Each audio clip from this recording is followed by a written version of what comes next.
दोस्तों, government exam की तैयारी के लिए सब्सक्राइब कीजिए हमारे चैनल प्रिपरेशन अड्डा को और बेल आइकन दबाइए हमारी वीडियो सबसे पहले देखने के लिए।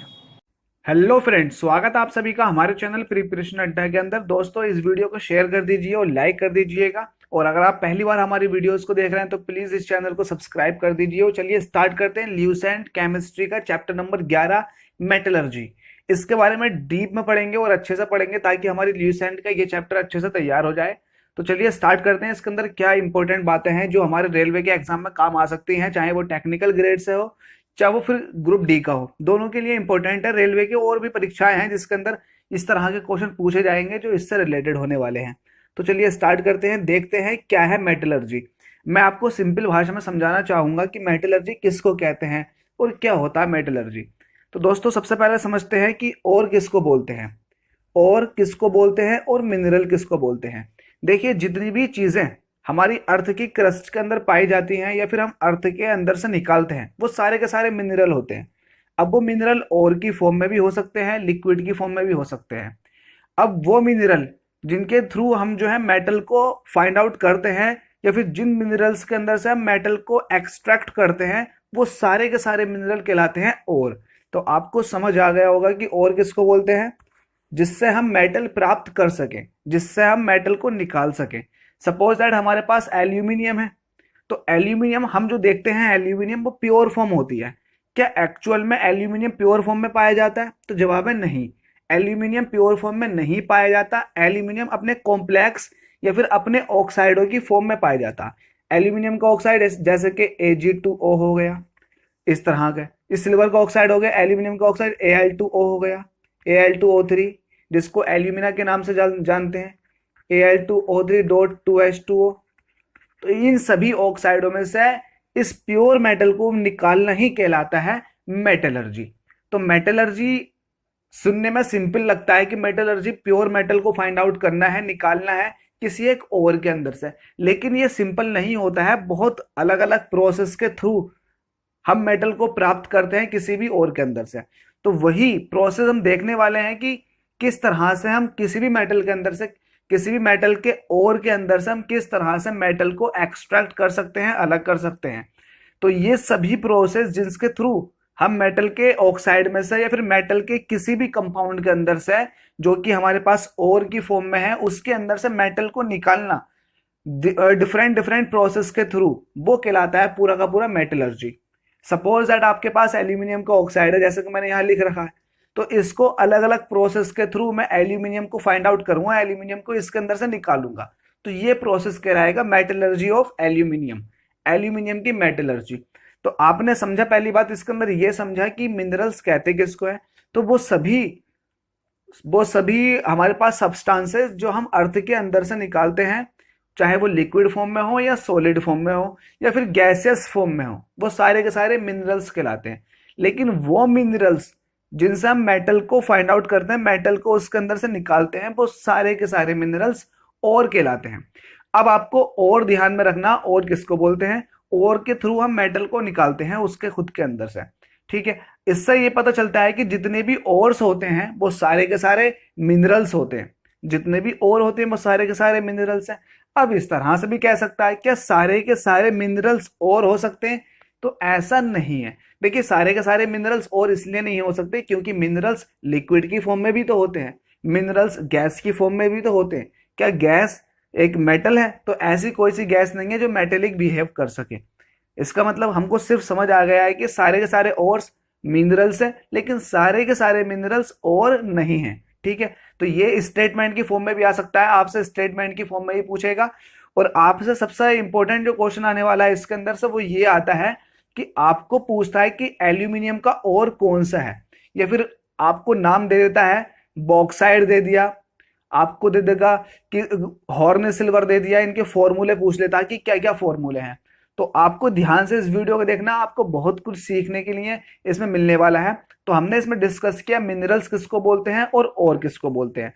ठीक है, अब देखिए, आपने कोई भी मिनरल निकाला जिसका वो हम और कह रहे हैं, तो उस और के अंदर बहुत तरह तरह की इंप्योरिटीज होती हैं।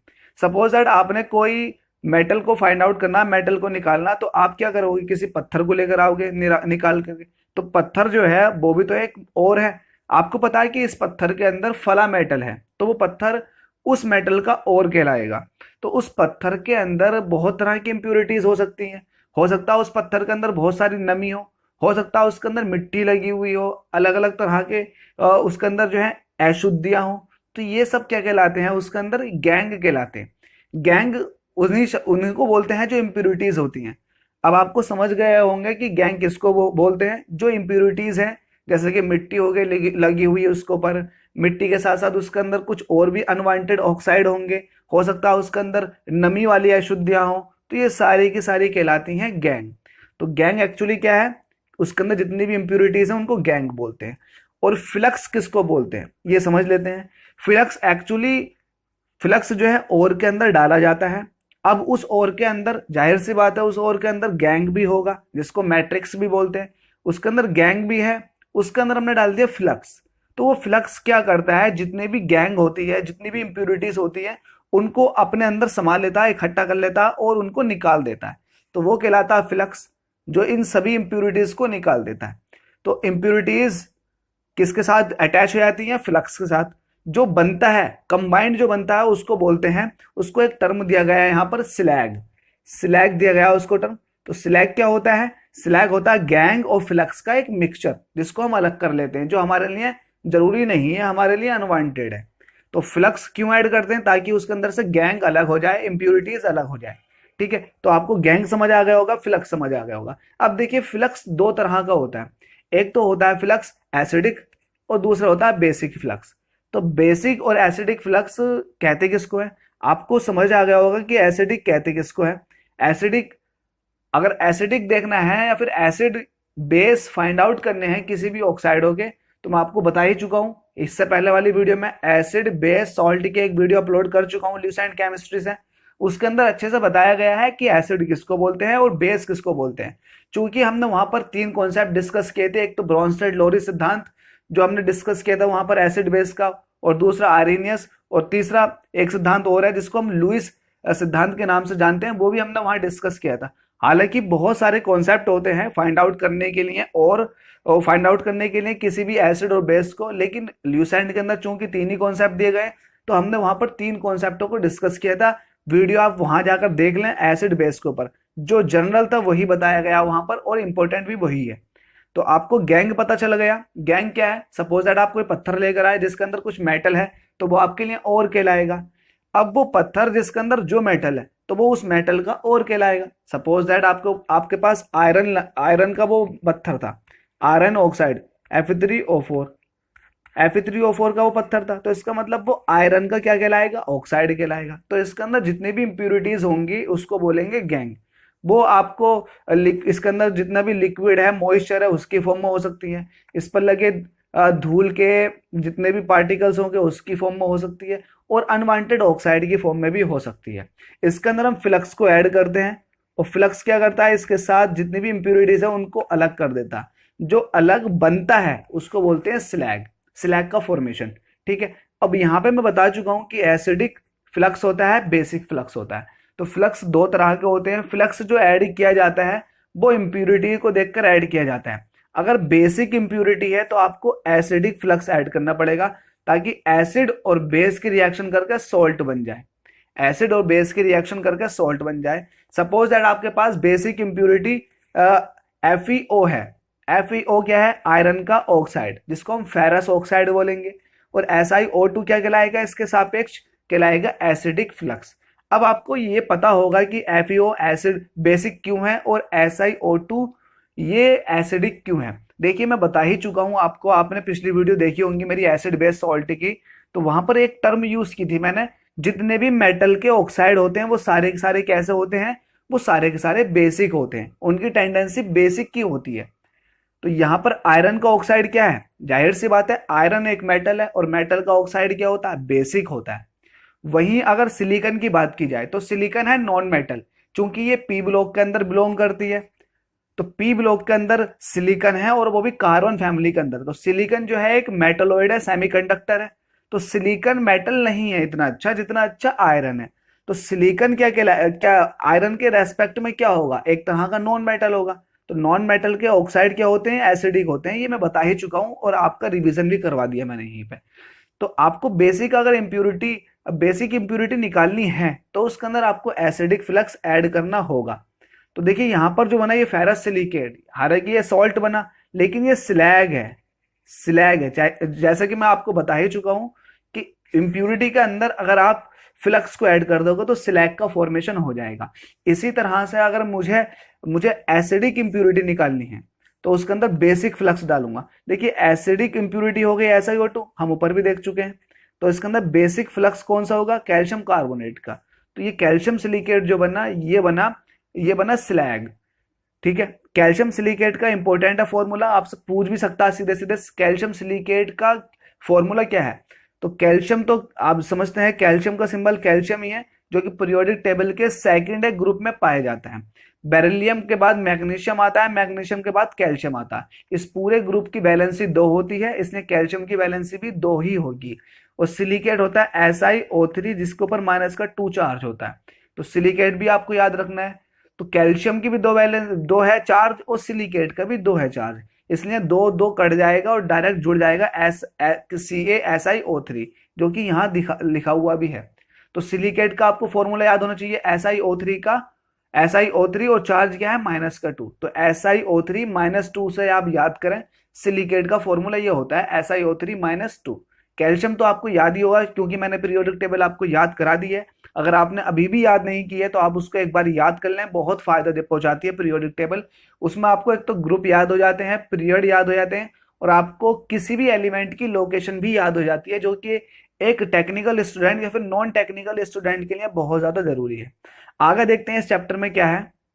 यहाँ पर स्लैग के बारे में देखते हैं। हालांकि मैं स्लैग के बारे में बता ही चुका हूँ ऑलरेडी, किसको बोलते हैं स्लैग। जब किसी भी गैंग के साथ फ्लक्स को ऐड किया जाता है, गैंग क्या होती है, इंप्यूरिटीज को बोलते हैं गैंग, और फ्लक्स उसके अंदर ऐड किया जाता है। फ्लक्स 2 तरह के होते हैं, एक तो एसिडिक फ्लक्स होता है और एक होता है बेसिक फ्लक्स। तो यहाँ पर हमने बेसिक फ्लक्स ऐड किया है जब हमें गैंग दूर करना हो एसिडिक। तो SiO2 ये एसिडिक है और कैल्शियम ऑक्साइड ये बेसिक है। तो यहाँ पर जो बना सॉल्ट बना जो कि कैल्शियम सिलिकेट है और ये स्लैग है। तो आपको पता चल गया होगा स्लैग क्या है। स्लैग जो है वो हल्का होता है, ऑक्साइड होते हैं। ये सॉल्ट होता है जो ऊपर आ जाता है। अगर आपको मेटल फाइंड आउट करनी है तो स्लैग ऊपर आ जाता है, जिसको हम अलग छान करके अलग कर लेते हैं। आपने बहुत सारी केमिकल रिएक्शंस देखी होंगी जब मेटलर्जी की जाती है। तो आपने देखा होगा जो कास्टिंग वगैरह करते हैं वो कुछ उनके पास कुछ टूल्स होते हैं जिसकी वजह से वो जो बहुत भट्टी के अंदर मेटल पिघली हुई होती है उसके ऊपर से कुछ निकालते हैं। इस तरह से जो गंदगी होती है वो निकालते हैं। वो एक्चुअली कुछ नहीं निकालते, वो स्लैग को निकालते हैं, क्योंकि वो फ्लक्स डाल देते हैं और वो गैंग के साथ ऊपर आ जाता है, तैरता रहता है पिघली हुई मेटल के ऊपर, और उसे निकाल कर अलग कर लेते हैं। तो ये जो बनता है, जो स्लैग अलग कर दिया उसके बाद जो बचती है, तो ये मेटल भी हो सकती है पिघली हुई, कोई सी भी मेटल हो सकती है। ठीक है, तो यहाँ पर स्लैग का तो आपको पता ही चल चुका है। अब देखते हैं यहाँ पर कंसंट्रेशन। कंसंट्रेशन कहते हैं किसको है। सपोज दैट आपको कोई ऑक्साइड था, तो उस ऑक्साइड में मेटल की कंसंट्रेशन को इंक्रीज करना, उसके अंदर उसकी कंसंट्रेशन को कैसे इंक्रीज करोगे आप। उसकी कंसंट्रेशन को इंक्रीज करने के लिए जितनी भी इम्प्यूरिटीज है उसके अंदर से निकाल दीजिए, तो उसकी कंसंट्रेशन हाई हो जाएगी इम्प्यूरिटीज निकलने के बाद। तो कंसंट्रेशन इंक्रीज करने के बहुत सारे प्रोसेस हैं, जैसे कि ग्रेविटी सेपरेशन प्रोसेस है, मैग्नेटिक कंसंट्रेशन है, और फ्रॉथ फ्लोटेशन प्रोसेस है, और केमिकल मेथड्स हैं। तो यहाँ पर इंपॉर्टेंट जो आता है ग्रेविटी, फ्रॉथ फ्लोटेशन और मैग्नेटिक प्रोसेस आते हैं। इनको मैं आपको डीप में समझा देता हूँ। देखिए ये आपको एकदम समझ में आ जाएगी मेटलर्जी अगर आपको पूरा प्रोसेस पता होगा। तो एक बार में बहुत कम टाइम में पूरा प्रोसेस बता देता हूँ कि क्या होता है प्रोसेस। देखिए आपको ये एक पत्थर लेकर आए जो कि एक ओर है किसी भी मेटल का, तो इस पत्थर के अंदर बहुत सारी इंप्यूरिटीज होंगी, बहुत सारी गंदगी होंगी। तो उसको दूर करने के लिए आप सबसे पहले क्या करोगे, आपको एक काम करना होगा। आप इसको पहले बारीक बारीक पीसोगे, इसको आप पहले बहुत बारीक बारीक पीसोगे। तो इसको बोलते हैं, बारीक बारीक पीसने को बोलते हैं। अगर बारीक बारीक आप पीसते हो तो इसको ग्राइंडिंग कर देते हो, आप ग्राइंड कर देते हो तो इसको ग्राइंडिंग भी बोलते हैं। तो आपने इसको ग्राइंड कर दिया। तो पहला प्रोसेस जो होता है किसी भी और से मेटल को फाइंड आउट करने के लिए, मेटल बनाने के लिए, उसको पहले ग्राइंड करना होता है, बहुत बारीक बारीक उसको क्या करना होता है, पीसना होता है। पाउडर भी बना सकते हैं आप। जब बहुत ज्यादा पीस लिया है, जाहिर सी बात है इसके अंदर कंकड़ वगैरह मिट्टी सब कुछ होनी है। तो अब आप क्या करते हो, अब आप इसको कंकड़ वगैरह को दूर करने के लिए ये प्रोसेस लगाते हो, जितनी भी गंदगी है उनको दूर करने के लिए। देखिए गंदगी दूर हो जाएगी तो जो आपके पास ओरिजिनल ऑक्साइड है मेटल का वो बच जाएगा। जब ओरिजिनल ऑक्साइड जो मेटल का है वो बच जाएगा तो इसमें ये कहोगे ना आप कि मेटल के ऑक्साइड की कंसंट्रेशन बढ़ गई। तो यही इसलिए इन प्रोसेस के नाम लिए गए हैं कंसंट्रेशन को इंक्रीज करने वाले प्रोसेस। तो इसमें पहला प्रोसेस आता है ग्रेविटी सेपरेशन प्रोसेस। तो ग्रेविटी सेपरेशन प्रोसेस क्या होता है, ये उन ऑक्साइडों के लिए एप्लीकेबल होता है जो मेटेलिक प्रॉपर्टी को शो करते हैं, जैसे कि आयरन मेटेलिक प्रॉपर्टी को शो करता है, निकिल मैग्नेटिक प्रॉपर्टी को शो करता है, मैग्नीज और कोबाल्ट ये मैग्नेटिक प्रॉपर्टी को शो करते हैं। तो जो मैग्नेटिक प्रॉपर्टी को शो करते हैं उनको आप सेपरेट कर लीजिए ग्रेविटी सेपरेशन के थ्रू। देखिए सबसे पहले आपने ग्राइंड कर लिया, तो ग्राइंड जब कर लिया और इन मेटल के अंदर जो है जो मेटल के आपने ओर को बहुत बारीक बारीक ग्राइंड किया है, अगर इन इन पार्टिकल्स के अंदर मैग्नेटिक प्रॉपर्टी है तो आप एक काम कीजिए, आप मैग्नेट ले जाइए इनके पास को और मैग्नेट के थ्रू वो पार्टिकल मैग्नेट पर चिपक जाएंगे या फिर वो ग्राइंड हुए पार्ट्स मैग्नेट पर चिपक जाएंगे जिनके अंदर मैग्नेटिक ऑक्साइड है। तो इसका मतलब ये हुआ ना जो गंदगी होगी जो मिट्टी कंकड़ होगी वो नीचे रह जाएगी। तो ये भी एक प्रोसेस है अलग करने का। तो ग्रेविटी सेपरेशन में ऐसा ही कुछ यूज करते हैं, दो मैग्नेट लेते हैं, इनके ऊपर एक बेल्ट लेते हैं, बहुत बड़ी सी बेल्ट, और इस बेल्ट के ऊपर यहाँ से फनेल के थ्रू डालते हैं और को, और वो और इस तरह से जब बेल्ट इस तरह से घूमनी स्टार्ट होती है तो और इस तरह से जाता है। चूंकि यहाँ पर भी मैग्नेट है तो मैग्नेट क्या करेगी, मैग्नेटिक ऑक्साइड को अट्रैक्ट करने की कोशिश करेगी जिससे मैग्नेटिक ऑक्साइड नीचे ही इकट्ठे हो जाएंगे और नॉन मैग्नेटिक ऑक्साइड दूर जाके गिरेंगे। तो यहाँ पर जो ढेर लगेगा वो लगेगा नॉन मैग्नेटिक ऑक्साइड होगा या नॉन मैग्नेटिक इम्प्यूरिटीज का, और यहाँ पर जो एक तरह का स्टैक बन जाएगा ये हो जाएगा मैग्नेटिक ऑक्साइड होगा जिनके अंदर मैग्नेटिक प्रॉपर्टी। तो आप इनको अलग कर लीजिए। तो ये प्रोसेस कराता है मैग्नेटिक कंसंट्रेशन, सॉरी ये मैग्नेटिक कंसंट्रेशन कहलाता है। और ग्रेविटी सेपरेशन कब कहते हैं, ग्रेविटी सेपरेशन करने के लिए आपको क्या होता है, जो बहुत बारीक बारीक पिसा हुआ और होता है उस पर बहुत तेजी से फुहार डाली जाती है पानी की बहुत तेजी से फुहार डालने से क्या होता है, जो इम्प्यूरिटीज होती हैं, जो हल्की इम्प्यूरिटी होती है, गंदगी होती है, धूल कंकड़ मिट्टी के कण होंगे तो वो पानी के साथ बह जाते हैं और जो ओर होता है ओरिजिनल ओर होता है वो बच जाता है। तो इस तरह से ओर के अंदर से इम्प्यूरिटी दूर हो गई, वो हो गई ग्रेविटी सेपरेशन के थ्रू। और मैग्नेटिक सेपरेशन मैंने आपको यहाँ पर बता दिया, एक्सप्लेन कर दिया। इसके बाद आता है फ्रोथ फ्लोटेशन प्रोसेस। तो देखिए ग्रेविटी सेपरेशन तो हर तरह के ऑक्साइडों पर लागू हो जाता है, लेकिन मैग्नेटिक कंसंट्रेशन प्रोसेस जो लागू होता है सिर्फ मैग्नेटिक ऑक्साइडों पर ही लागू होता है। वहीं अगर फ्रोथ फ्लोटेशन प्रोसेस की बात की जाएगी तो ये उनके ऊपर लगेगा जो सल्फाइड अयस्क होते हैं या सल्फाइड ओर होते हैं, जैसे कि Fe2S, आयरन पाइराइट। तो इस तरह के जो सल्फाइड ओर होते हैं उनके ऊपर लगता है फ्रोथ फ्लोटेशन प्रोसेस। तो फ्रोथ फ्लोटेशन प्रोसेस में क्या करते हैं, एक बहुत बड़ा सा कंटेनर ले लेते हैं, उस कंटेनर के नीचे से पाइपिंग कर देते हैं। पाइपिंग इसलिए करते हैं ताकि यहाँ से हवा को छोड़ा जा सके इसके अंदर, और इसमें बहुत सारा पानी भर देते हैं और पानी के अंदर डाल देते हैं चीड़ का तेल डाल देते हैं। चीड़ आपने सुना ही होगा, एक पेड़ का नाम है चीड़। तो चीड़ का तेल डाल देते हैं इसके अंदर, इस प्रोसेस के फॉलो करने के लिए इस पानी के अंदर डाल देते हैं चीड़ का तेल डालने के साथ साथ इसके अंदर ऑक्साइड की इम्प्यूरिटी या ऑक्साइड पूरा का पूरा डाल दिया जाता है, लेकिन वो ऑक्साइड डाला जाता है जो सल्फाइड होता है। तो सल्फाइड ऑक्साइड के और इसके अंदर पीस कर डाल दिए जाते हैं। अब बहुत तेजी से हाई प्रेशर पर यहाँ से एयर को पास कराया जाता है। जब एयर को पास कराया जाता है, चूंकि चीड़ का तेल जो होता है वो जितनी भी यहाँ से हवा जाती है उसके साथ रिएक्शन करके झाग बना लेता है, और झाग के साथ सल्फाइड और ऊपर को आ जाते हैं, इम्प्यूरिटी नीचे बैठ जाती है। तो सल्फाइड और को जो ऊपर तैरने लगते हैं झागों के साथ, उनको अलग कर लेते हैं किसी भी छलनी के द्वारा। तो यहाँ से अलग कर सकते हो आप। जब यहाँ से अलग कर लिया तो आपके पास ओरिजिनल सल्फाइड और बचा ना बचा, तो बस यही है, कंसंट्रेशन आपने सल्फाइड और की बढ़ा दी। तो ये प्रोसेस होता है सल्फाइड और पर लागू। वहीं केमिकल मेथड्स में क्या होता है, केमिकल मेथड्स जैसे कि इलेक्ट्रोलिसिस हो गया, तो वहां भी आप ये यूज कर सकते हैं। केमिकल मेथड तो बहुत सारे होते हैं, हालांकि ये भी कुछ फिजिकल मेथड है जिसमें कुछ केमिकल मेथड हम यहाँ यूज कर रहे हैं, जैसे कि फ्रोथ फ्लोटेशन में हम यूज कर रहे हैं टर्पेंटोल ऑयल, टारपीन का तेल, या फिर यूं कहें कि चीड़ का तेल यूज कर रहे हैं। ठीक है। अब यहाँ पर जब आपने सबसे पहले क्या किया, आपने जो आपके पास और था आपने इसको बारीक बारीक पीसा, पीसने के बाद आपने ये पीस का कर दिया ग्राइंड, तो ये प्रोसेस ग्राइंड कहलाया। इसके बाद इसके अंदर से आपने इम्प्यूरिटी दूर करी, चाहे वो मिट्टी हो चाहे वो कंकड़ हो, तो वो आपने सिर्फ दूर किया है, मिट्टी और कंकड़ को आपने दूर किया है, इतने सारे प्रोसेस से आपने दूर कर दिया। तो दूर करने के बाद अब आपके पास क्या होगा, एक ऐसा और होगा जिसके अंदर सिर्फ नमी हो सकती है बस। तो अब आप क्या करोगे, इसके अंदर से नमी को रिमूव करने की कोशिश करोगे। तो नमी को रिमूव करने के लिए बाकी अगले दो प्रोसेस हैं, एक है कैल्सिनेशन प्रोसेस और एक है रोस्टिंग प्रोसेस। आपने रोस्टिंग का नाम ही सुना होगा। रोस्टिंग क्या होते हैं, जैसे कि किसी भी चीज को रोस्ट कर देते हैं, भून देते हैं, तो रोस्टिंग प्रोसेस वैसा ही प्रोसेस है। पहला बात करते हैं कैल्सिनेशन प्रोसेस की। तो कैल्सिनेशन प्रोसेस में क्या होता है, इसमें जो एयर है उसकी अब्सेंस लेते हैं। पहली बात जो इंपॉर्टेंट इसके अंदर है वो ये है, अब्सेंस ऑफ एयर में, एयर की अनुपस्थिति में ये प्रोसेस को कराया जाता है।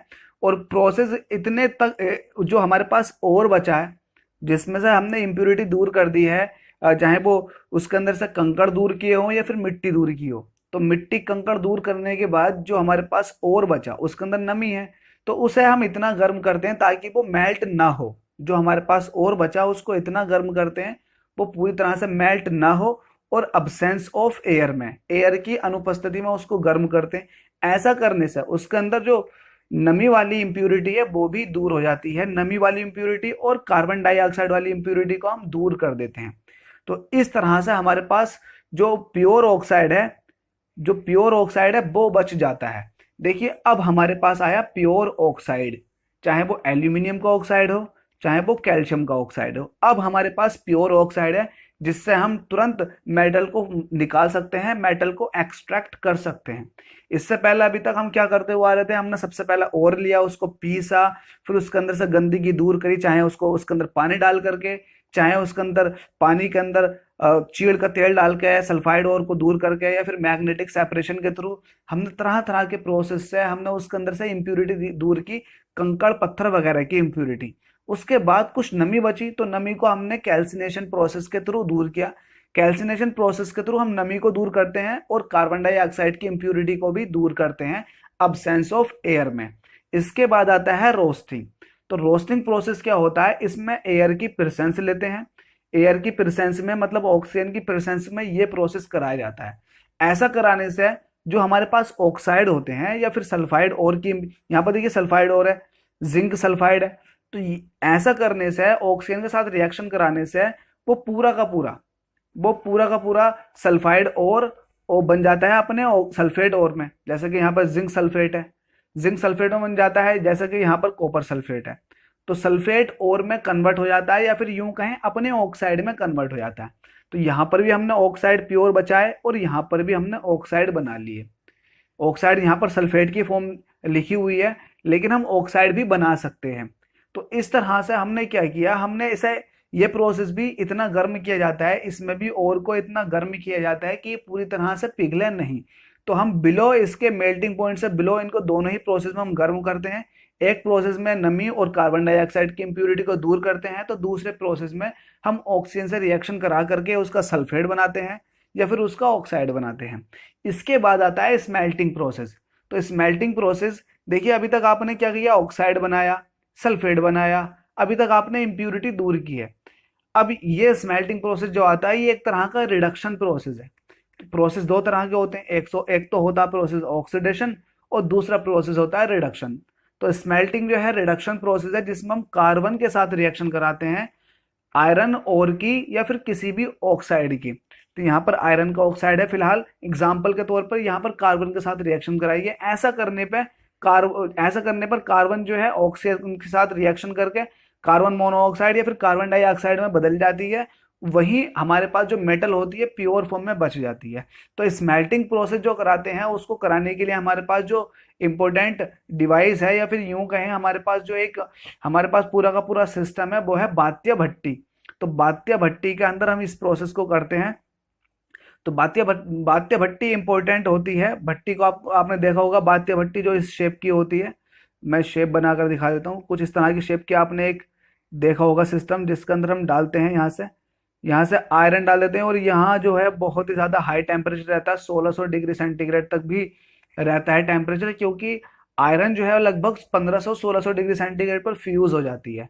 तो जब यहाँ से आयरन ओर को डाला जाता है इस बात्य भट्टी के अंदर, तो ऐसा करने से हम कार्बन भी डालते हैं, और ऐसा करने से क्या होता है, कार्बन जो है आयरन के अंदर प्रेजेंस ऑक्साइड के साथ रिएक्शन करके कार्बन मोनोऑक्साइड या फिर कार्बन डाइऑक्साइड बना लेती है, जबकि प्योर आयरन यहाँ पर आ जाती है। इस प्योर आयरन के अंदर हम कुछ फ्लक्स डाल देते हैं ताकि स्लैग वगैरह भी निकल जाए, जो बचा हुआ स्लैग है, तो स्लैग अलग हो जाता है और रफ आयरन यहाँ पर बननी स्टार्ट हो जाती है, जो कि अपनी मेल्ट फॉर्म में है। ठीक है, तो यहाँ से जो स्मेल्टिंग प्रोसेस है, ये प्रोसेस इसीलिए यूज होते हैं ताकि हम प्योर फॉर्म फाइंड आउट कर लें, प्योर फॉर्म में कन्वर्ट कर लें जो हमारे पास मेटल है।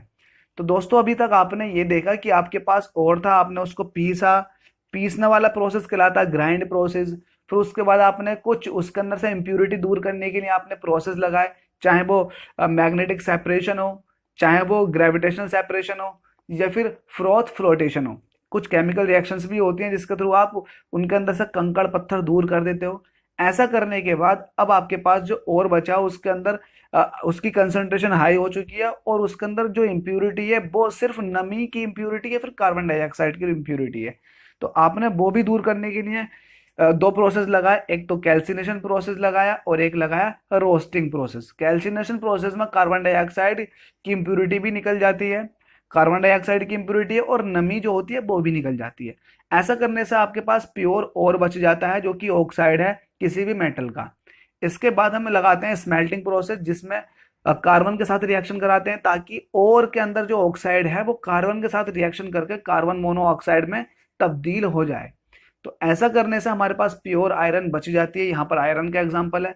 अगर यहाँ पर लेड ऑक्साइड की बात करेंगे तो लेड बच जाएगी, कार्बन मोनोऑक्साइड अलग निकल जाएगी। तो इस तरह से हम देखो, हमारे पास एक बहुत पुराना गंदा पत्थर था और हमने उसमें से प्योर लेड या फिर प्योर आयरन निकाल लिया। तो ये पूरा का पूरा प्रोसेस कहलाता है किसी भी पत्थर के अंदर, किसी भी ओर के अंदर से मेटल को निकालना, पूरा एक्सट्रैक्ट करने का ये प्रोसेस कहलाता है मेटलर्जी। तो ये मेटलर्जी ऑफ आयरन है और ये मेटलर्जी ऑफ लेड है। अब यहाँ पर कुछ इंपॉर्टेंट हम और की बात करने वाले हैं। यहाँ पर कुछ ओर्स हैं, अलग अलग मेटल के अलग अलग ओर हैं जो कि इंपॉर्टेंट रहेंगे, आपको देखना है, उनमें उन्हें याद करना है। और मैं आपको इसमें नोट डाउन करा दूंगा कि कौन से इंपॉर्टेंट है, आप सिर्फ उनको देखिएगा। उनके फॉर्मूले भी पूछ लिए जाते हैं, बाय नेम फॉर्मूले पूछे जाते हैं, तो आप ध्यान रहें, आपको ध्यान से याद करना है। कुछ ही दूंगा, ज्यादा नहीं दूंगा, इंपॉर्टेंट आपको सिर्फ बताने हैं। तो सबसे पहले सोडियम की बात करते हैं। तो सोडियम का आपको सबसे पहले याद करना है Chile saltpetre. Common salt का फॉर्मूला आपको पता ही होगा। देखिए, जिसको हम हल्का समझते हैं ना वही पूछ लिया जाता है कभी कभी एग्जाम में। आपसे कई बार पूछा गया है कॉमन साल्ट का फॉर्मूला क्या है, NaCl। ठीक है, NaCl कॉमन साल्ट का फॉर्मूला है जिसको हम घर में यूज करते हैं। तो कभी कभी ऐसा पूछा गया है कि घरेलू नमक का फॉर्मूला क्या है, घरेलू साल्ट का फॉर्मूला क्या, सोडियम क्लोराइड हम यूज करते हैं। चिली साल्ट पीटर जिसको हम सोडियम नाइट्रेट के नाम से जानते हैं। देखिए, नाइट्रेट के ऊपर चार्ज होता है -1, तो ध्यान रखें चार्ज कितना होता है नाइट्रेट के ऊपर, -1। आप फॉर्मूला तो किसी का भी बना सकते हैं अगर आपको चार्ज और वैलेंसी पता हो।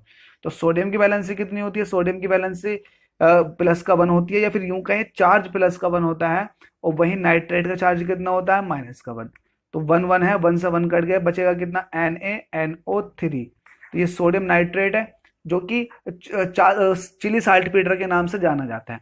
तो ये कई बार पूछा गया है, चिली साल्ट पीटर का नाम क्या है, यह है सोडियम नाइट्रेट। वहीं बोरैक्स का ये नाम भी बहुत इंपॉर्टेंट है। कॉमन साल्ट आपको पता ही होगा, बस आपको बोरैक्स याद करना। तो Na2B4O7 और 10H2O, देखो 10H2O की इंप्यूरिटी रहती है इसके अंदर, बोरैक्स के अंदर। तो बोरैक्स का फॉर्मूला क्या है, Na2B4O7। Na2 आपको 2-3 बार याद करना, B4O7।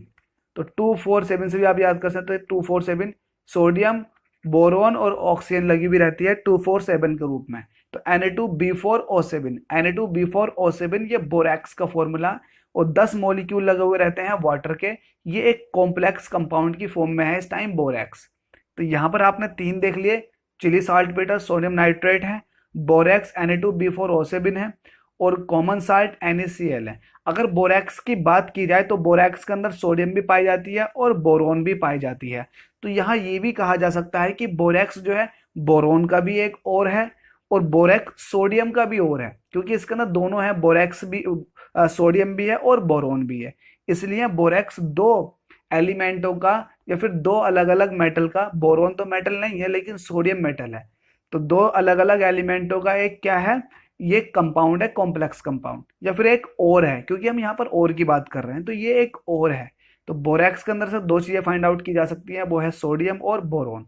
तो Na2B4O7 इंटू 10H2O ये बोरेक्स का फॉर्मूला। कॉमन साल्ट का फॉर्मूला आपको पता ही है, चिली साल्ट सोडियम नाइट्रेट को बोलते हैं, कई बार पूछा गया है।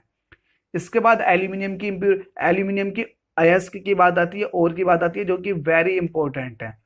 इसका पूछा जाता है हर बार और आपसे जगह भी पूछ ली जाती है कि सबसे ज्यादा कहाँ होता है। जैसे कि बॉक्साइड है, बॉक्साइड पूरी दुनिया में सबसे ज्यादा कहाँ पर होती है, तो ये सबसे ज्यादा पाई जाती है ऑस्ट्रेलिया के अंदर। तो ये भी इंपॉर्टेंट है कि कौन सी चीज कहाँ है। तो हम याद करने वाले हैं, इसमें से जो याद करने वाले हैं, एक तो कोरंडम और एक बॉक्साइड जो कि बहुत ज्यादा इंपॉर्टेंट है, और एक करने वाले क्रायोलाइट। बस ये तीन ही याद करेंगे। तो बॉक्साइड Al2O3.2H2O को बोलते हैं बॉक्साइड। अगर सिर्फ Al2O3 की बात की जाए तो इसको एल्यूमिना भी बोलते हैं, जिसको हमने यहाँ कोरेंडम लिखा है इसको एल्यूमिना भी बोलते हैं, Al2O3। और दो मॉलिक्यूल लग जाए तो ये होता है बॉक्साइड। तो बॉक्साइड ही बहुत ज्यादा इंपॉर्टेंट है, बॉक्साइड पर ज्यादा फोकस करें। कोरेंडम भी आपको याद हो गया होगा, Al2O3 को बोलते हैं कोरेंडम, बॉक्साइड होता है Al2O3.2H2O।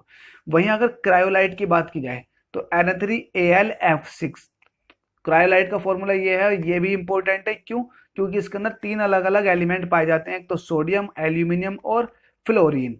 अगर आपसे पूछेगा क्रायोलाइट किस किस चीज का और है, तो आपको तीनों मेटल के तीनों ही एलिमेंटों के नाम लेने पड़ेंगे, सोडियम, एल्यूमिनियम और फ्लोरीन। तो इसलिए आपको फॉर्मूला याद करना है, Na3Alf6 होता है क्रायोलाइट का फॉर्मूला।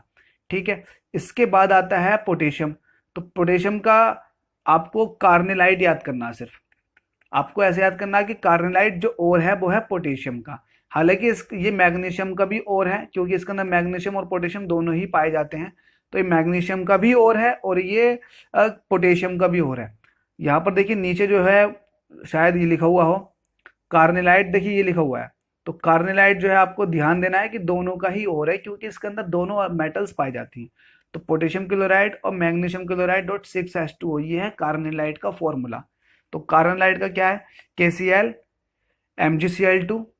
आपको ध्यान रखना है KCl और Cl जो है दोनों के साथ लगा हुआ, पोटेशियम क्लोराइड और magnesium chloride KCl MgCl2 into 6H2O। तो ये है कार्नेलाइट का फॉर्मूला। पोटेशियम में सिर्फ एक ही याद करना है, और आपको मैग्नीशियम में भी ये याद हो गया होगा।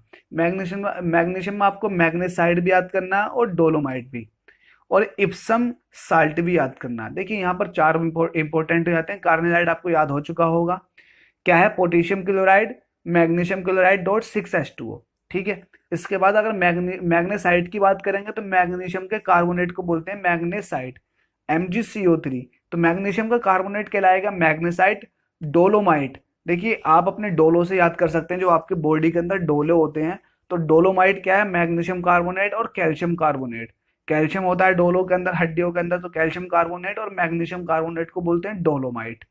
ठीक है, आपको दोनों याद हो गए होंगे। डोलोमाइट क्या होता है, मैग्नीशियम कार्बोनेट और कैल्शियम कार्बोनेट।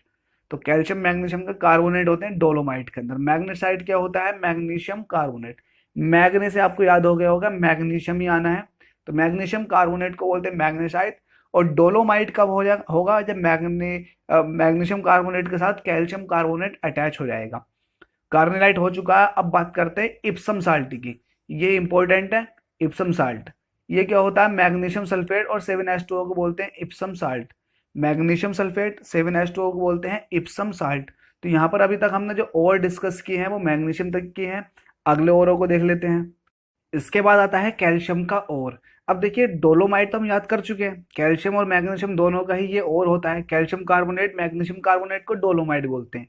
और वहां पर हमने मैग्नेसाइट याद किया था, मैग्नेसाइट का आपको फॉर्मूला याद होगा MgCO3। तो ऐसे ही यहाँ पर कैल्साइट है, जिसका फॉर्मूला है CaCO3। तो आपको दोनों तो याद करा ही चुका हूँ पीछे में, dolomite calcium carbonate into MgCO3। और मैग्नेसाइड याद कराया तो वहां पर MgCO3, यहाँ पर कैल्साइड याद कीजिएगा CaCO3। तो दो आपको याद करने हैं, एक जिप्सम याद करना। जिप्सम क्या होता है, कैल्शियम सल्फेट इंटू 2H2O होता है, calcium sulphate into 2H2O gypsum होता है। जिप्सम का फॉर्मूला बहुत ज्यादा इंपॉर्टेंट है, और जिप्सम से कहीं ज्यादा इंपॉर्टेंट है प्लास्टर ऑफ पेरिस का फॉर्मूला, जिसको हम जनरल भाषा में पीओपी बोलते हैं, जिसकी हम घरों में डिजाइनिंग भी करवाते हैं। तो वो क्या होता है, calcium sulphate into half H2O को बोलते हैं पीओपी। देखिए हाफ H2O होता है, कहीं कहीं ये फॉर्मूला 2CaSO4 इंटू H2O की फॉर्म में भी दिया हुआ होता है। बस इसमें ये याद रखना होता है कि वाटर का अगर मोलिक्यूल हाफ है तो कैल्शियम सल्फेट का एक होगा, मतलब आधे का जस्ट डबल। या फिर यूं ये भी कह सकते हैं कि अगर वाटर एक है तो कैल्शियम सल्फेट कितना होगा, डबल होगा। तो वो आपको ऊपर भी दिखाई दे रहा होगा। अगर वाटर आधा है तो कैल्शियम सल्फेट एक है, और वाटर एक है तो कैल्शियम सल्फेट डबल है। तो ये पीओपी का फॉर्मूला है जब पहला दो लगा हुआ हो। और अगर वाटर पे ही दो लगा हुआ है, जस्ट इसके उल्टा है कि वाटर के मॉलिक्यूल दो है और वाटर के मॉलिक्यूल दो है और कैल्शियम सल्फेट का एक है। तो कैल्शियम सल्फेट के रेस्पेक्ट में अगर वाटर के मॉलिक्यूल जस्ट डबल है तो वो है जिप्सम, और अगर इसके उल्टा है, कैल्शियम सल्फेट के डबल है वाटर का सिंगल है, तो वो कहलाता है प्लास्टर ऑफ पेरिस। दोनों ही कैल्शियम के और हैं, इनके अंदर से हम कैल्शियम को फाइंड आउट करते हैं, कैल्शियम को निकालते हैं। तो आपको इसमें डोलोमाइट याद हो चुका है, कैल्शियम कार्बोनेट, मैग्नीशियम कार्बोनेट, और कैल्साइट तो याद हो ही चुका है क्योंकि हमने मैग्नेसाइट याद किया पीछे। और जिप्सम का फॉर्मूला आपको याद हो गया होगा चूंकि इंपॉर्टेंट है, और साथ में प्लास्टर ऑफ पेरिस का भी आपने याद कर लिया। बस आपको इतना ही याद करना है कैल्शियम के अंदर। अब बात करते हैं स्ट्रोंशियम। स्ट्रोंशियम में आपको कुछ भी याद नहीं करना, और कॉपर के अंदर याद करना। कॉपर के अंदर एक तो क्यूपराइट, तुरंत याद कीजिएगा, Cu2O को बोलते हैं क्यूपराइट। कॉपर के ऑक्साइड को बोला जाता है क्यूपराइट Cu2O। क्योंकि आपको यहाँ पता होगा कॉपर की दो तरह की वैलेंसी होती है, एक होता है Cu+ और एक होता है Cu+2। तो जब Cu+1 हो तो यह कहलाता कॉपर क्यूप्रस, और जब Cu+2 होता है तो यह कहलाता क्यूप्रिक। तो यहाँ पर कॉपर की जो है वो एक वैलेंसी है, तो यहाँ पर क्या रहेगा, ये क्यूप्रस ऑक्साइड।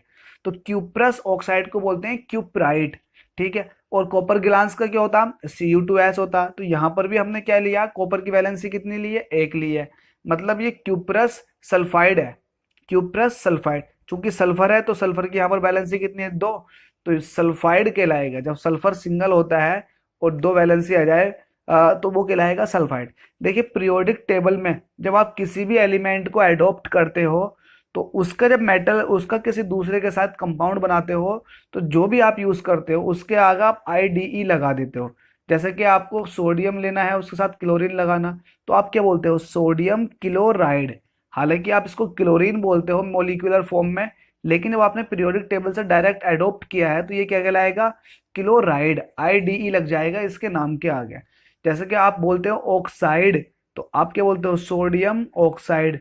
तो आपने ऑक्सीजन ली, लेकिन जब आपने एलिमेंट की फॉर्म में ली और कंपाउंड बना दिया तो इसके नाम का आगे क्या लग गया, IDE, मतलब सोडियम ऑक्साइड, आइड, ठीक है। इसी तरह से मैंने क्लोराइड का बता दिया, तो ऐसी और किसी का भी हो सकता है। जैसे कि नाइट्रोजन ले ली जाए जिसकी वैलेंसी 3 होती है, तो जब नाइट्रोजन किसी के साथ कंपाउंड बनाती है तो वो कहलाता है नाइट्राइड, ठीक है। तो इसी तरह से आप कोई भी कंपाउंड बना सकते हैं।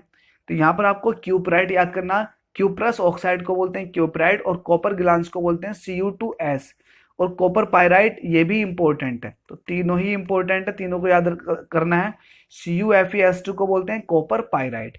वहीं अगर सिल्वर की बात की जाए तो हॉर्न सिल्वर आपको याद रखना है, जिसका सिंपल फॉर्मूला है, सिल्वर क्लोराइड को बोलते हैं हॉर्न सिल्वर। और वो भी सिल्वर को मत याद कीजिएगा, अगर याद कर सकते हैं तो कर ले, वरना हॉर्न सिल्वर से ही आप काम चला सकते हैं क्योंकि यही पूछा जाता है।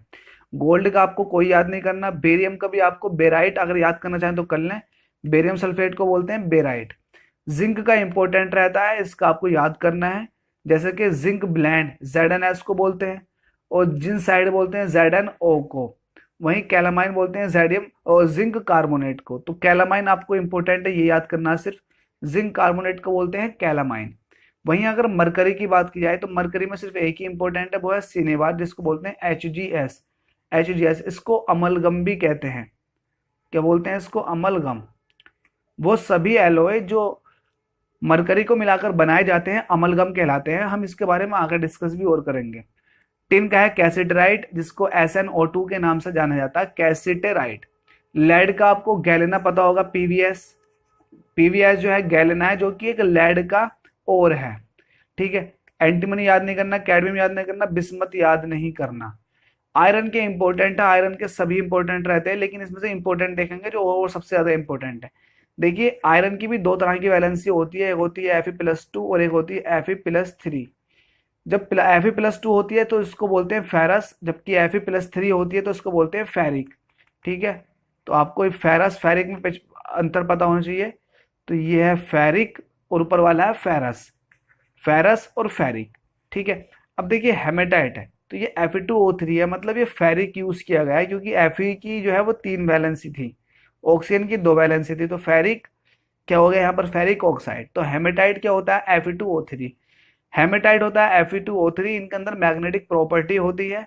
और मैग्नेटाइट का फॉर्मूला होता है Fe3O4। अब ये मत पूछिएगा कि ये फेरस है या फेरिक, तो ये है मैग्नेटाइट, जिसका फॉर्मूला Fe3O4। तो आपको ये दो याद करने हैं सबसे ज्यादा। और आपको आयरन पायराइट, क्योंकि आपने ऊपर कॉपर पायराइट की देखा था, तो यहाँ पर आयरन पायराइट है। कॉपर पायराइट में CuS था, Cu2S था, तो कॉपर पायराइट था। और आयरन पायराइट में क्या, FeS2, ठीक है। सॉरी, आयरन पायराइट के बाद में अब कॉपर पायराइट आता, CuFeS2। तो हमने कॉपर का तो ऊपर देख ही चुके हैं, ठीक है। आगे देख लेते हैं। इन दो कोबाल्ट और निकल का कोई इंपॉर्टेंट नहीं है, ना ही मैग्नीज का। आपको यूरेनियम का याद करना है, वो भी पिच ब्लेंड है। पिच ब्लेंड है, ये एक ऐसा कंपाउंड है जिसके द्वारा हमने रेडियम की खोज की थी, जो कि मैडम क्यूरी ने रेडियम की खोज की थी। उसके बदले में उन्हें नोबेल पुरस्कार से भी नॉमिनेट किया गया था, ठीक है, और मिला था अलबत्ता उनको।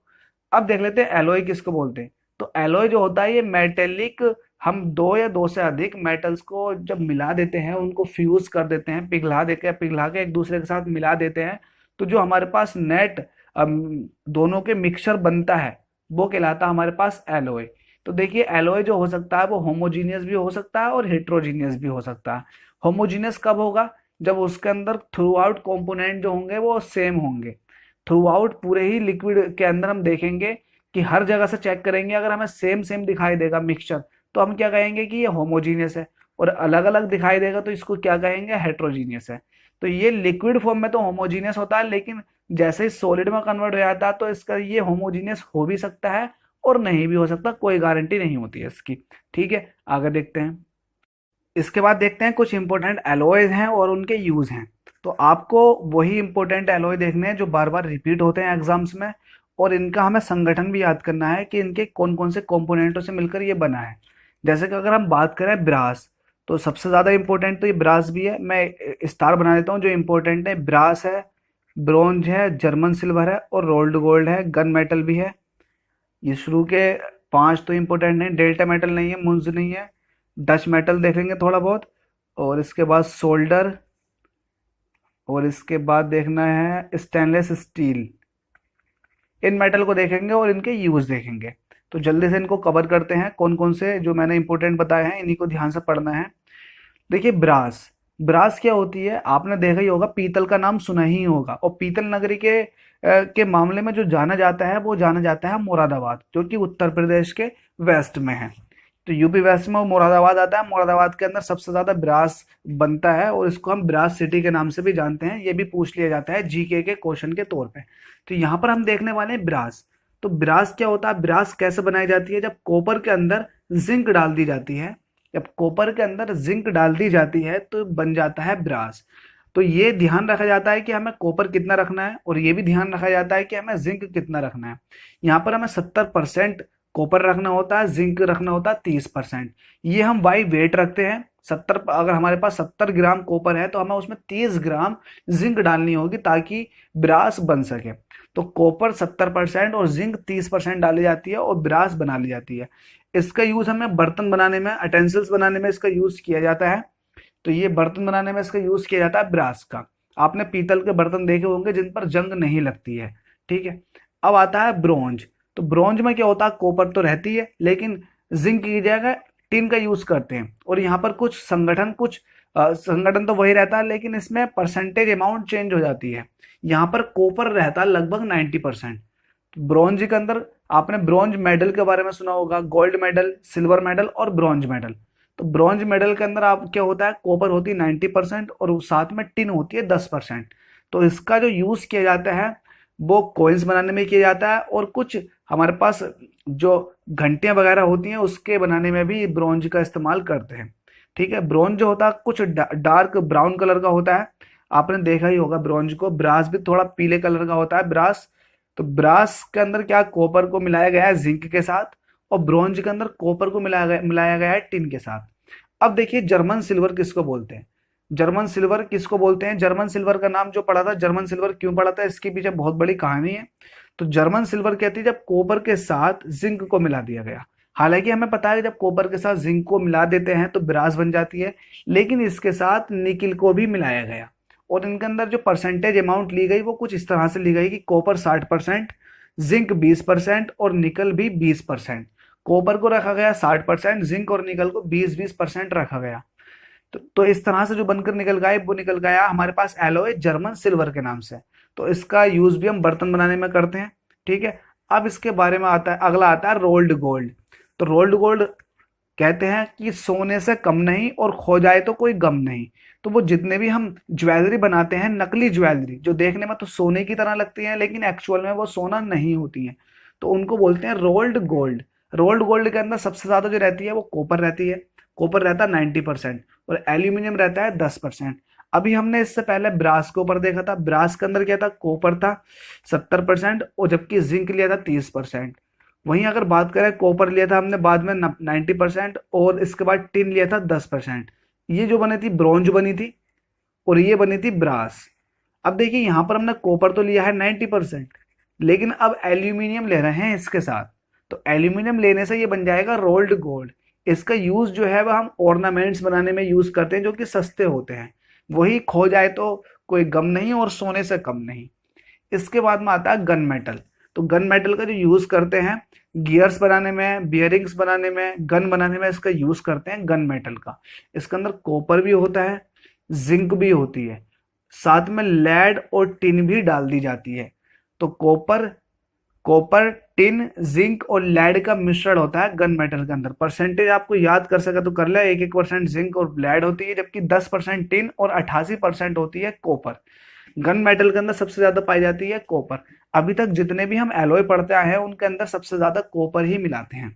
ठीक है, इसके बाद डच मेटल आता है। डच मेटल में होता है कॉपर 80% और जिंक 20%। देखिए डच मेटल या मुंज मेटल, इन दोनों का संगठन वही है जो हमारे पास ऊपर अभी ब्रास के अंदर हुआ था। ब्रास के अंदर भी कॉपर और जिंक हुआ करते थे, कॉपर और जिंक थे, लेकिन उनके अंदर परसेंटेज अमाउंट कुछ और थी। देखिए अगर कॉपर को अगर आप 70% रखोगे और जिंक को रखोगे आप 30%, तो बनेगा ब्रास।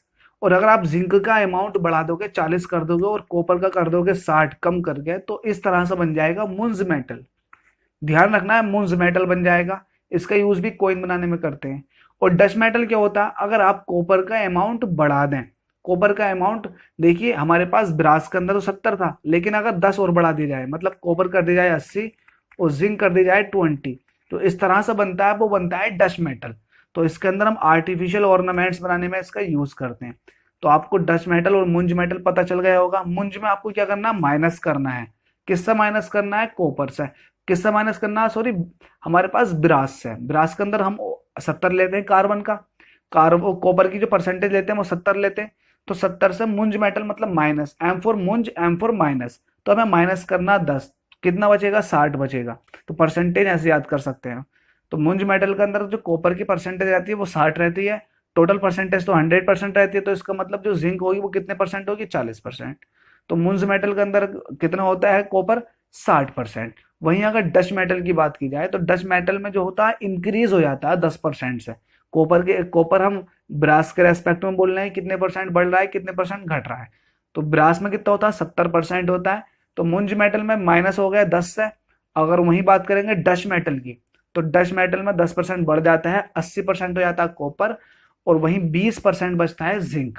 ठीक है, तो इसका यूज भी हम आर्टिफिशियल ऑर्नामेंट्स बनाने में करते हैं। आप ऐसे याद नहीं कर सकते कि कॉपर और जिंक का दोनों को मिला दिया जाए तो बन जाता है हमारे पास ब्रास। तो ऐसा बिल्कुल नहीं है, ये हमारे परसेंटेज अमाउंट पर डिपेंड करता है कि हम ब्रास बना रहे हैं, मुंज मेटल बना रहे हैं या फिर डच मेटल बना रहे हैं। अगर हम देखिए, अगर हमारे पास ब्रास बनानी है तो हमें 70-30 लेना होगा। मुंज मेटल बनानी है तो मुंज मतलब माइनस, तो कितना माइनस करना होगा 10, तो 30 और 40 लेना पड़ेगा। अगर वहीं अगर हमें बनानी है डच मेटल तो 70 से बढ़ाना होगा, 80 करना होगा, तो यहाँ हो जाएगा 20। तो ये है डच मेटल, ये है मुंज मेटल और ये है ब्रास। तो ये देखो तीनों का ही ये जो कंपोनेंट है वो कॉपर और जिंक है, बस इनकी परसेंटेज अमाउंट बदलने से इनकी प्रॉपर्टी भी चेंज हो गई। ठीक है, तो आपको अच्छे से ध्यान रखना है। अब आता है सोल्डर। तो सोल्डर आपने देखा होगा, जो इलेक्ट्रीशियंस होते हैं या फिर इलेक्ट्रॉनिक्स करने वाले जो होते हैं या फिर इलेक्ट्रिकल डिपार्टमेंट में आपने देखा होगा, जो टाँके लगाने के लिए यूज करते हैं, जो वेल्डिंग लगाते हैं वायर के ऊपर, एक वायर को दूसरे वायर से जोड़ते हैं वेल्डिंग के थ्रू, तो वो सोल्डर होता है, सोल्डरिंग वायर होता है। तो सोल्डरिंग वायर किससे मिला हुआ होता है? लेड और टिन का मिक्सचर होता है। लेड और टिन 50-50% होती है, बहुत ज्यादा इंपॉर्टेंट है सोल्डर। तो सोल्डरिंग वायर जो होता है 50% लेड होती है, 50% उसके अंदर टिन होती है। तो ये सोल्डर वायर जो यूज करते हैं हम सोल्डरिंग के अंदर यूज करते हैं। तो मैंने आपको बताया, दो वायर को अटैच करके जो हम वेल्ड लगाते हैं वो उस पूरे पूरे प्रोसेस को कहलाते हैं सोल्डरिंग प्रोसेस। ठीक है, इसके बाद आता है स्टेनलेस स्टील। बाकी आप देख सकते हैं तो देख लीजिए, लेकिन इंपॉर्टेंट है स्टेनलेस स्टील। स्टेनलेस स्टील के बहुत सारी चीजें बनाई जाती हैं, उसमें से एक ब्लेड जो है ये फेमस है। तो ब्लेड जो बनाते हैं हम स्टेनलेस स्टील से, या फिर सर्जिकल हम इंस्ट्रूमेंट बनाते हैं, टूल बनाते हैं, सर्जिकल टूल जैसे कि हमारे पास नाइफ वगैरह हो गए, तो वो सारे के सारे स्टेनलेस स्टील के बनाते हैं। इसका सबसे बड़ा फायदा ये होता है कि स्टेनलेस स्टील पर जंग नहीं लगता है, रस्टिंग नहीं होती है। तो ये किस किस चीज का कॉम्पोजिशन होता है? इसके अंदर आयरन होता है, क्रोमियम होता है, निकिल होता है, कार्बन होता है।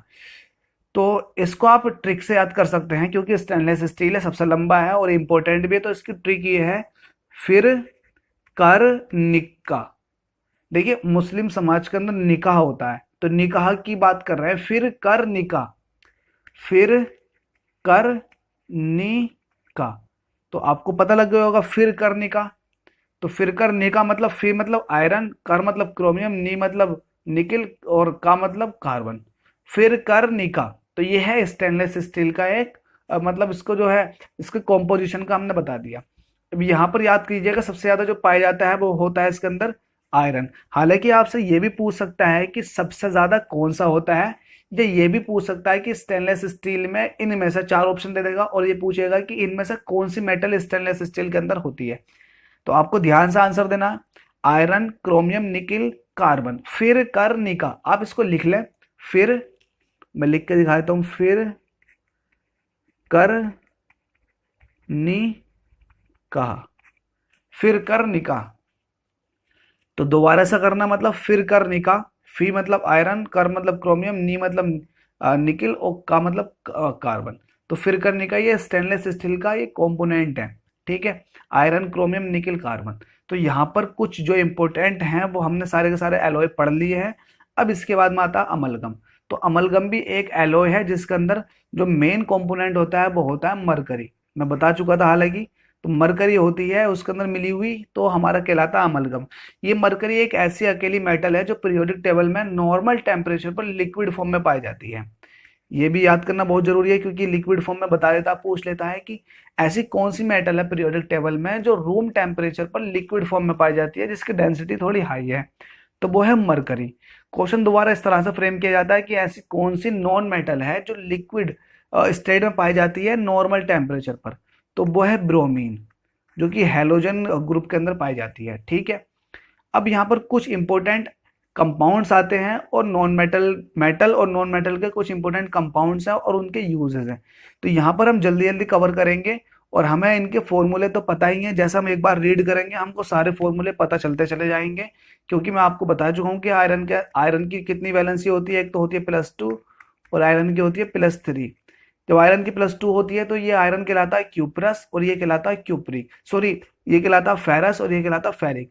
और जब कॉपर की +1 होती है और कॉपर की +2 होती है तो ये +1 कहलाता है क्यूप्रस और +2 वाला कहलाता है क्यूप्रिक। इस तरह से सोने की भी होती है, अगर सोने की +1 हो तो ये कहलाता ओरस, और सोने की +2 हो तो ये कहलाता ओरिक। ओरस, ओरिक और यहाँ से क्यूप्रस, क्यूप्रिक सब आपको पता चल गया होगा। और अगर मरकरी की नहीं, यहाँ पर हम देखते हैं कोई एक आधा को ले लीजिए। हम मरकरी का देख लेते हैं। अगर एच जी की प्लस का 1 हो तो ये कहलाता मर्क्यूरस, और एच जी की अगर +2 हो जाए तो ये कहलाता मर्क्यूरिक। तो mercurous mercuric, ferrous ferric, cuprous cupric, ORS Oric.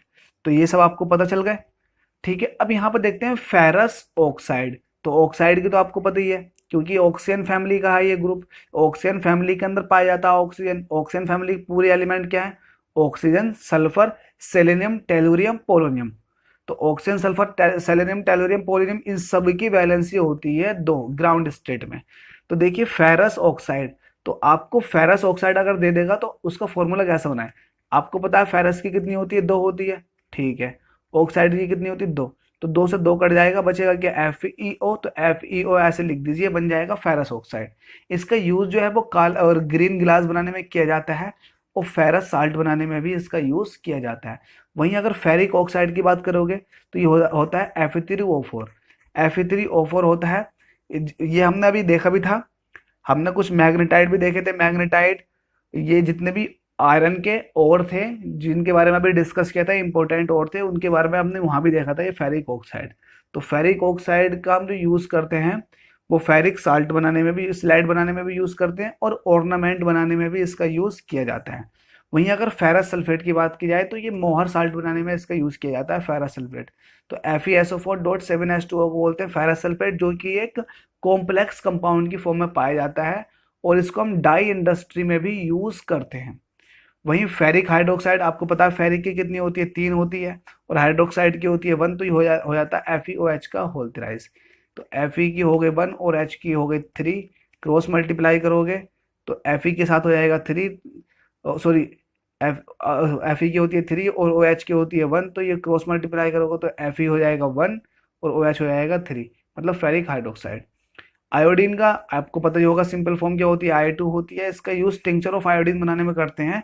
Tincture of iodine क्या है? जब इथाइल अल्कोहल, जो शराब होती है इथाइल अल्कोहल, जब उसके अंदर आयोडीन मिला दी जाती है तो ये मिक्सचर बनता है ना, उसको बोलते हैं टिंचर ऑफ आयोडीन। ठीक है, ब्रोमीन उर्मीन का इतना इंपॉर्टेंट नहीं है, लेकिन ब्रोमीन जो है वो लिक्विड की फॉर्म में पाई जाती है, नॉन मेटल। क्लोरीन का यूज जो है आपको पता है, मस्टर्ड मस्टर्ड गैस और ब्लीचिंग पाउडर बनाने में यूज करते हैं। ब्लीचिंग पाउडर का कई बार फॉर्मूला पूछा गया है, जिसका फॉर्मूला CaOCl2 है। कैल्शियम हाइपोक्लोराइड, इसको कैल्शियम ऑक्सी क्लोराइड के रूप में भी जाना जाता है। आगे देखते हैं, हाइड्रोजन क्लोराइड का यूज देख लेते हैं। हाइड्रोजन क्लोराइड आपको पता ही होगा कि हमारे इंटेस्टाइन के अंदर पाया जाता है, छोटी आंत के अंदर पाया जाता है, ताकि वहां पर पाचन क्रिया, डाइजेशन को अच्छे से कर सके। खाने को गलाने के रूप में इसका यूज किया जाता है हाइड्रोक्लोरिक अम्ल का हमारे इंटेस्टाइन के अंदर। और साथ में ये एक्वारेजिया के फॉर्मेशन के लिए इसका यूज करते हैं, जिसके अंदर 3HCl और 1HNO3 का यूज करके बनाया जाता है। एक्वारेजिया बहुत ही ज्यादा स्ट्रॉन्ग एसिड होता है, जिसके अंदर 3 कंपोनेंट तो हाइड्रोक्लोरिक अम्ल के होते हैं। वहीं अगर HNO3 की बात की जाएगी तो 1 मोल HNO3 का होता है, उसके साथ 3 मोल HCl के साथ। ठीक है, तो हाइड्रोक्लोरिक एसिड का हम यहाँ पर यूज करते हैं। सल्फ्यूरिक एसिड की अगर बात की जाएगी तो sulphuric acid as a reagent काम करता है, और हमको पता है ये एक ऑक्सीडाइजिंग एजेंट है जो कि दूसरे का ऑक्सीडेशन कर देता है। इस इसकी ऑक्सीडाइजिंग प्रॉपर्टी को यूज करके चीनी को जलाने में इसका यूज करते हैं। अगर शुगर के अंदर H2SO4 डाल दिया जाएगा तो शुगर जल के काली पड़ जाती है, पूरी की पूरी उसके अंदर से जो वाटर होता है वो निकल जाता है। ठीक है, और उसका ऑक्सीडेशन हो जाता है। तो ये रीजेंट की तरह काम करता है, और प्यूरिफिकेशन भी किया जाता है सल्फ्यूरिक एसिड के थ्रू पेट्रोलियम में। और इसको लेड स्टोरेज बैटरी के अंदर सबसे ज्यादा यूज करते हैं, और यही बहुत ज्यादा इंपॉर्टेंट है इस टॉपिक से, सल्फ्यूरिक एसिड के, कि इसका यूज कहाँ पर है। तो जितनी भी लेड स्टोरेज बैटरियां होती हैं वहां पर सल्फ्यूरिक एसिड का अच्छे से यूज करते हैं।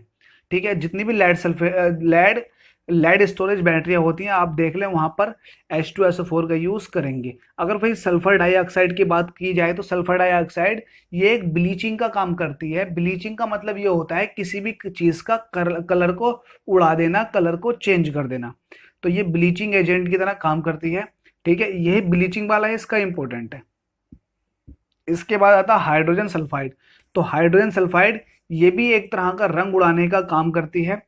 आपने देखा होगा कि अगर आप अपने मकान पर कोई कलर पेंट कराते हैं अच्छा सा, तो आप कुछ दिनों बाद देखते हैं कि उसका कलर कुछ चेंज हो जाता, पहले के मुकाबले कुछ भद्दा कलर हो जाता, फीका पड़ जाता।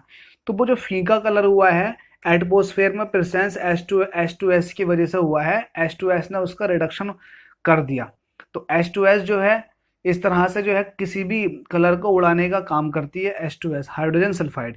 ठीक है, अब आगे देख लेते हैं सल्फर। तो सल्फर का यूज हमने वल्केनाइजेशन ऑफ रबर के अंदर देखा था। वल्केनाइजेशन ऑफ रबर क्या था, हमने रबर को स्ट्रॉन्ग बनाने के लिए उसके अंदर सल्फर से रिएक्शन कराई थी। सल्फर से रिएक्शन कराने से क्या हुआ था, रबर पहले के मुकाबले और ज्यादा स्ट्रॉन्ग हो गई थी। और इस तरह से इस प्रोसेस को बोलते हैं वल्केनाइजेशन ऑफ रबर। बहुत ज्यादा इंपॉर्टेंट है ये नाम। वल्केनाइजेशन ऑफ रबर के अंदर किस किस एलिमेंट का यूज करते हैं, इस तरह से सीधे सीधे क्वेश्चन फ्रेम किया जाएगा, किया जाता आ भी रहा है और आगे भी किया जाएगा कि कौन सा ऐसा एलिमेंट है जो वल्केनाइजेशन ऑफ रबर में यूज करते हैं। तो वो है सल्फर। तो सल्फर का यूज करते हैं वल्केनाइजेशन ऑफ रबर में, यही ज्यादा इंपॉर्टेंट है। अगर अमोनिया की बात की जाए तो अमोनिया जो है रेफ्रिजरेंट की तरह काम करती है फ्रीज के अंदर या फिर एयर कंडीशन के अंदर। हम NH3 को इसलिए यूज करते हैं क्योंकि ये चीप होता है। देखिए अमोनिया जो होती है वो हम रेफ्रिजरेंट की तरह यूज करते हैं किसके अंदर, एसी और फ्रीज के अंदर, क्योंकि ये सिंपल होती है और सस्ती होती है NH3। अब रेफ्रिजरेंट क्या होते हैं, रेफ्रिजरेंट वो लिक्विड या फिर गैस होती है जिसको हम फ्रिज के अंदर भरते हैं। आपने देखा होगा यहाँ पर फ्रिज के अंदर आपने देखा होगा कि एक एक कंप्रेसर लगा हुआ होता है काले कलर का, तो उसके अंदर हम क्या डालते हैं, NH3 को डालते हैं और वो कंप्रेसर क्या करता है, कंप्रेस कर देता है और सर्कुलेट करता है इस अमोनिया को। ठंडी होती है बीच में एक प्रोसेस में, ताकि ठंडी होने के पश्चात ही ये जो है एनर्जी को ले लेती है, जिसको हमें ठंडा करना होता है उसकी एनर्जी को ले लेती है और वो ठंडा हो जाता है। तो NH3 ये रेफ्रिजरेंट और एयर कंडीशन का ये अलग टॉपिक है और थोड़ा ब्रॉड टॉपिक है। अगर आपको समझना तो आप कमेंट बॉक्स में कमेंट कर दें।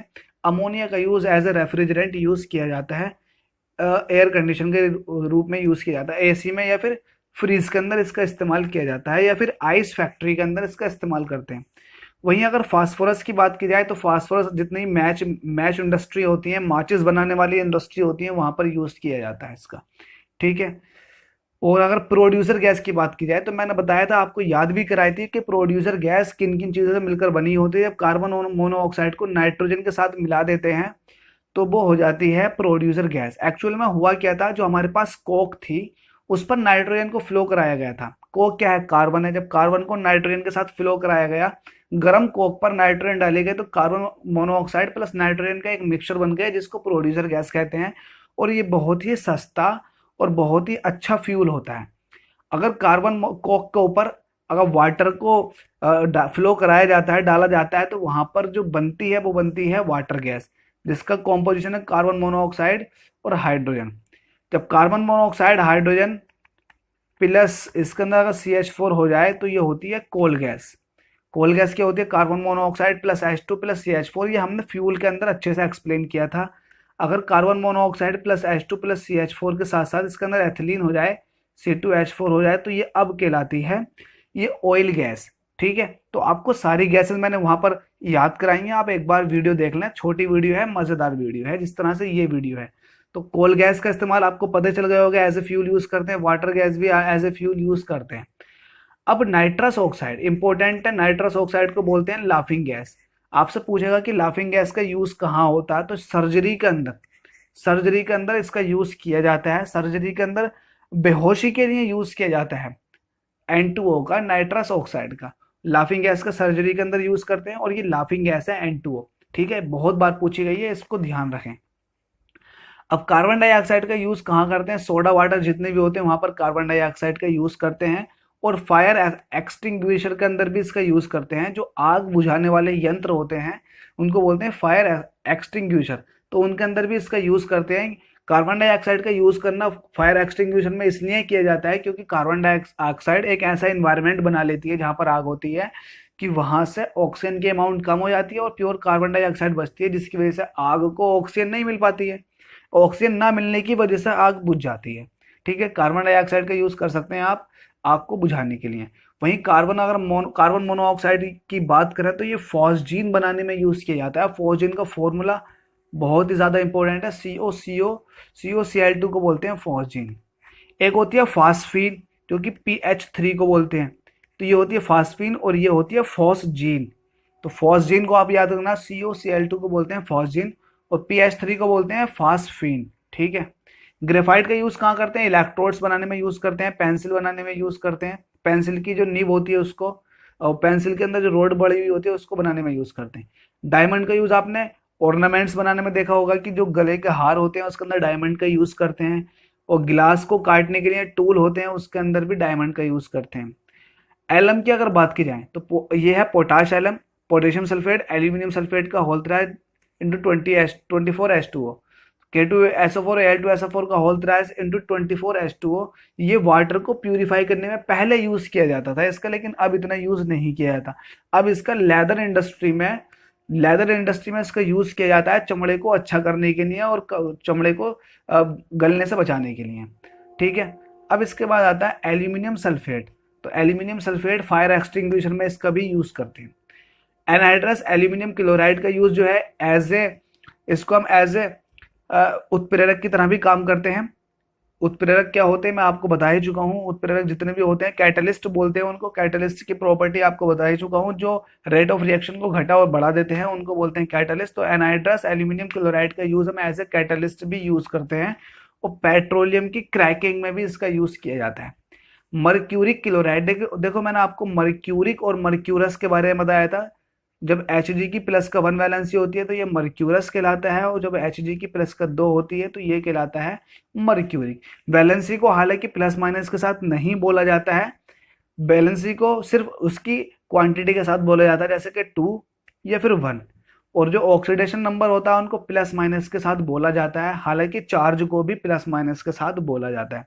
तो यहाँ पर अगर मैं प्लस का नाम ले रहा हूँ तो इसका मतलब मैं चार्ज की बात कर रहा हूँ, और अगर मैं 1 और 2 का नाम यूज कर रहा हूँ तो इसका मतलब मैं उसकी वैलेंसी को बोल रहा हूँ।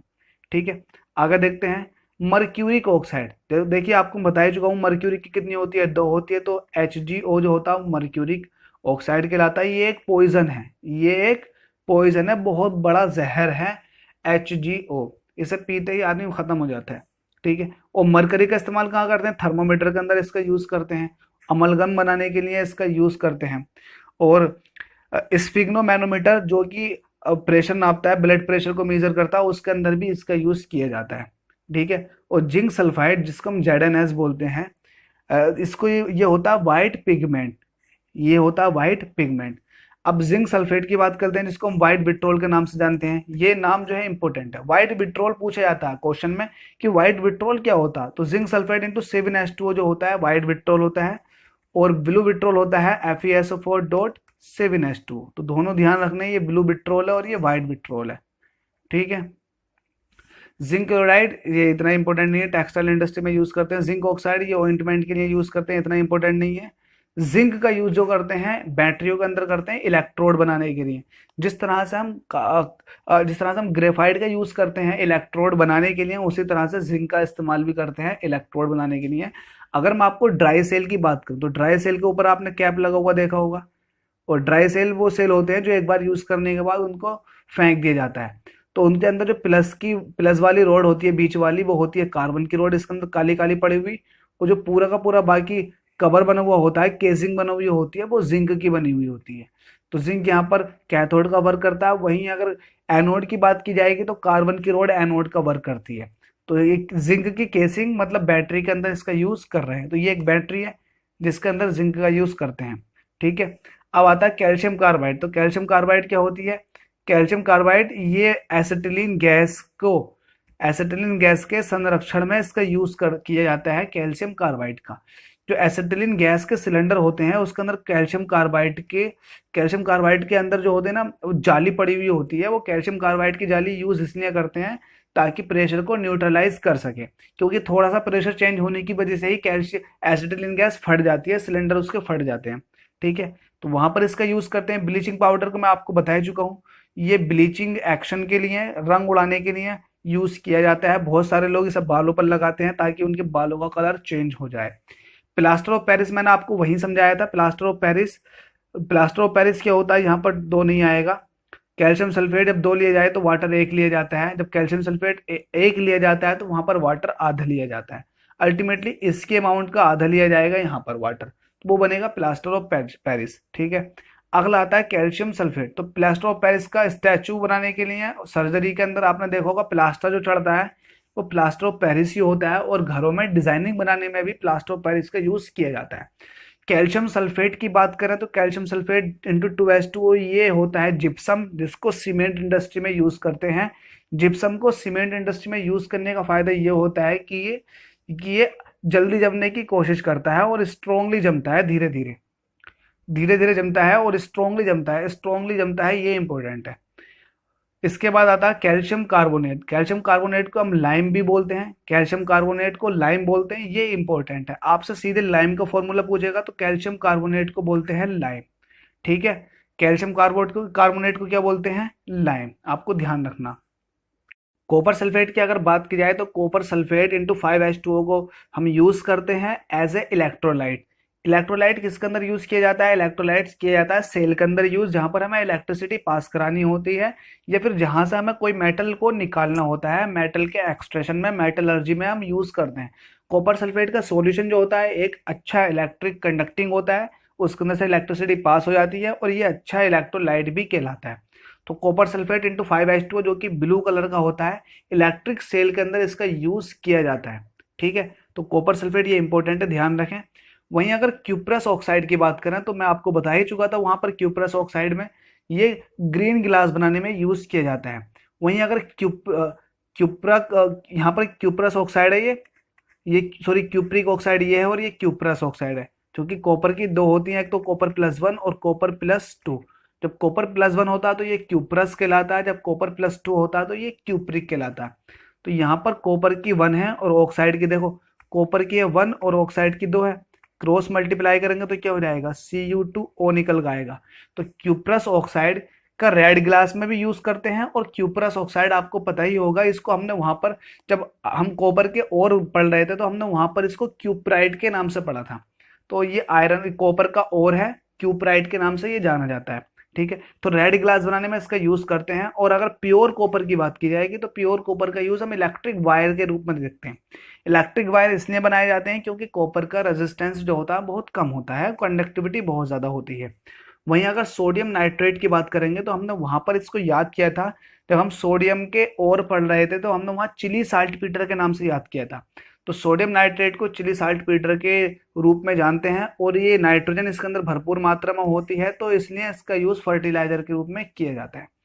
अब आता है ग्लोबल साल्ट, जो कि इंपॉर्टेंट है। सोडियम का ये साल्ट होता है, सोडियम सल्फेट इंटू 10H2O होता है। यहाँ पर 10H2 है, हमने अभी व्हाइट विट्रोल के बारे में पढ़ा था, जिंक सल्फेट के बारे में, इंटू 7H2O, और ब्लू विट्रोल के बारे में पढ़ा था जिसमें FeSO4 इंटू 7H2O था। लेकिन यहाँ पर जो है वो Na2SO4 और 10H2O है, जो कि ग्लोबल साल्ट है, जो सोडियम सल्फेट के नाम से भी जाना जाता है। मेडिकल के अंदर इसका यूज किया जाता है। सोडियम बाइकार्बोनेट, जिसको हम बेकिंग सोडे के नाम से जानते हैं, बहुत इंपॉर्टेंट है, याद रखें। बेकिंग सोडा होता है सोडियम बाइकार्बोनेट, इसको खाने वाला सोडा भी बोलते हैं। तो इसका हम घरेलू यूज भी करते हैं और बेकरी में इसका यूज किया जाता है, ठीक है। अगला आता है सोडियम कार्बोनेट, जिसको वॉशिंग सोडा बोलते हैं, धोने वाला, कपड़े धोने वाला सोडा। तो ये वॉशिंग सोडा होता है। इसका फॉर्मूला होता है सोडियम कार्बोनेट, Na2CO3। तो ये सोडियम कार्बोनेट है, तो जाहिर सी बात है इसका यूज कहाँ करेंगे? पेपर इंडस्ट्री वगैरह में करेंगे, ठीक है। परमानेंट हार्डनेस दूर करने में भी इसका यूज किया जाता है, वेरी इंपॉर्टेंट लाइन, ठीक है। और वॉशिंग में भी इसका यूज किया जाता है। वहीं अगर हाइड्रोजन पर ऑक्साइड की बात करें, देखिए हाइड्रोजन को दो तरह से, कई तरह से हो सकती है, जैसे कि ऑक्साइड। तो हाइड्रोजन ऑक्साइड कब बनेगी? जब इसकी वैलेंसी 2 होगी, या फिर इसका चार्ज होगा 2 होगा माइनस के। और पर ऑक्साइड तब कहलाता है जब इसका माइनस का 1 होता है। तो यह है पर ऑक्साइड, मैं लिख देता हूं, और ये है ऑक्साइड। तो ऑक्साइड पर ऑक्साइड में आपको अंतर पहचानने में आना चाहिए। ऑक्साइड कब बनता, पर ऑक्साइड कब बनता। तो हाइड्रोजन पर ऑक्साइड की बात कर रहे हैं तो इसका मतलब ऑक्सीजन की कितनी चार्ज लिया जाएगा? माइनस का 1। इसका यूज कहाँ करते हैं? इसका यूज करते हैं ऑक्सीडेंट और रिडक्टेंट के रूप में इसका यूज करते हैं।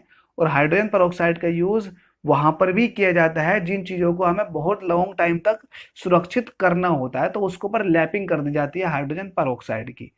अब आता है हैवी वाटर। हैवी वाटर का बोलते हैं ड्यूटीरियम का ऑक्साइड। तो देखो D2 जो है ड्यूटीरियम का ऑक्साइड है, और न्यूक्लियर रिएक्टर में न्यूट्रॉन की स्पीड को स्लो करने के लिए इसका यूज करते हैं। अब आता है लिक्विड हाइड्रोजन।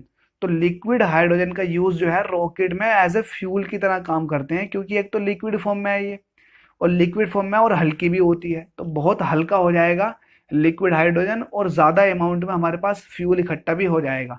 तो हम लिक्विड हाइड्रोजन को यूज़ करते हैं रॉकेट के अंदर एज ए फ्यूल की तरह।